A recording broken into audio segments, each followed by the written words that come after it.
Here it is. So mostly, if you have a 10 or 20 property goal, I would say 75% of your real estate acquisitions should come from the South and Southeast. And then the 25% of your portfolio acquisition, if you will come from the Midwest. Okay. And these 6 markets are my favorite: Florida, Texas, Oklahoma, Arkansas, Alabama, and Tennessee. All right. So I don't have time to go over everything. Okay. So I'll just skip over a lot of this slide, a lot of screenshots. You can always pause the screenshot on your own when you receive my webinar replay of tonight in the next few days. Again, a lot of different ways to, some of you know what I'm talking about. You make money multiple ways: cash flow, passive income, increasing rent, okay, and appreciation, depreciation, leverage, 30-year fixed rate leverage, equity growth, appreciation, the whole 9 yards. Okay, I'm not going to go over that. It takes hours to do, so we don't have time. Again, where to buy: real estate gold mine. You buy small town USA. You buy in the suburbs of a major metro. Okay, so I'm not going to go over this. Require another topic, another time. You can also check my YouTube channel. Okay, here it is. Here's all the highlights. In end, spend 1 to 2 hours per month managing your real estate portfolio. And most of your managing consists of counting the checks you receive every single month from your property manager. All right, because why? Because everybody else, you will outsource and you will delegate. Okay, that's all I need to say. You will outsource and then delegate your inner circle, your mentor, your partners, and your property, your support circle, your all important professional property managers in all the various locations. Okay, this is your circle. This is your team going to help you to invest in real estate. And your CPA is somewhere. Where is it? Your accountant is right. Your CPA is right here. Accountants and attorneys and the whole 9 yards. Okay, every market you buy, every property you buy, you need to have that team. Okay, and this additional, I'm not going over this. You can see it on your screenshot.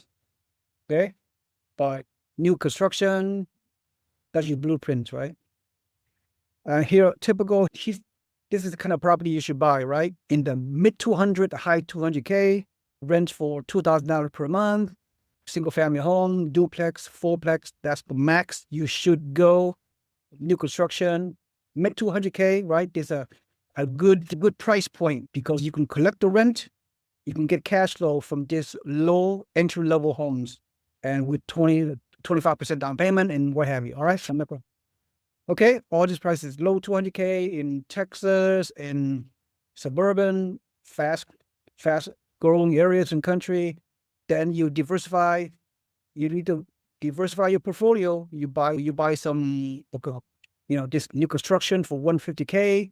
Very good growing area. You can buy a duplex for 320K, put 25% down payment. You cash flow like this. Okay, and then various locations in Oklahoma, suburbs, right? Suburbs of major metros. And then South Texas, fourplex for 549K. Alabama, new construction, suburban, exurb, suburban Alabama, in the path of growth, Okay, Indiana also in the Midwest, even Louisiana, and Central Texas, New Braunfels, San Antonio, Temple, Texas, above Austin, and in Florida also. Inland Central Florida is a great place, away from the hurricane, away from the flood zone. Central Florida is a great place to invest. So when you analyze a deal, when you analyze any properties, even from a tax aspect, right? You buy a single family home, 264K. When you project the rent, monthly rent, $1,695. Then all these deductions, this pro forma, if you will, you can apply this pro forma at the end of each year on your tax return and plug it into the Schedule E, right?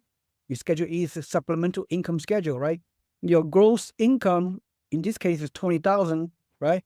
This gross income, believe it or not, if you do not apply any deductions into this property, this 20 grand gross income is subject to ordinary taxation, 20, 25%, 37%, depending on your tax bracket. So it behooves you to put down as write-off. Any kind of deduction you claim, taxes, insurance, a property management fee, or a landscaping or maintenance, or whatever, can reduce your gross rent. Okay. Then you have depreciation along the way.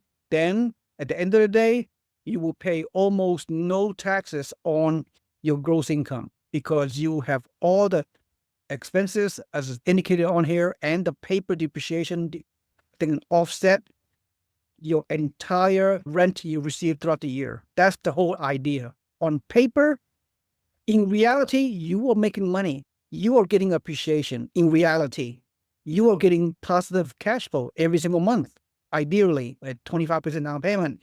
But on paper, on your tax strategies, you're on paper, on your tax return, you're showing no income. Especially with the paper loss depreciation, you can even show offset the deduction, which I'll go over later. So tremendous paper loss potential. Okay, this is the first 5 years of a projection. It's going to be good, right? You can increase your rent year over year, and then your cash flow going to be increased year over year for years to come. Then your tenant going to pay down your loan for you, right? Your tenant going to make you rich, and then you receive appreciation year over year, hopefully, right? Don't know, well, the future, the value of your home will grow over time.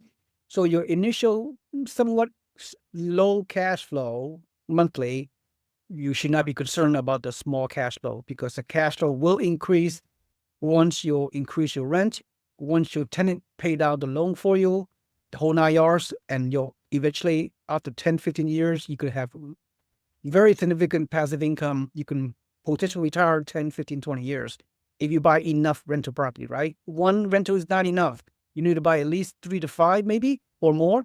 Again, 3 sources of income, remind me 30 minutes I have to take a break, all of you.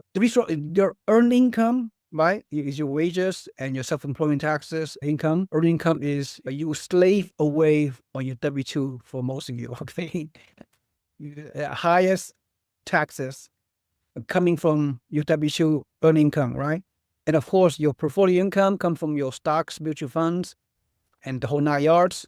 You're also subject to ordinary taxation, which is not ideal, okay? But the passive income, the IRS definition, is the best way to hedge against taxes. And passive income, of course, the subject of tonight's class, income from rental real estate, passive losses, right? And so those are 3 sources of earnings from a high level, which is important.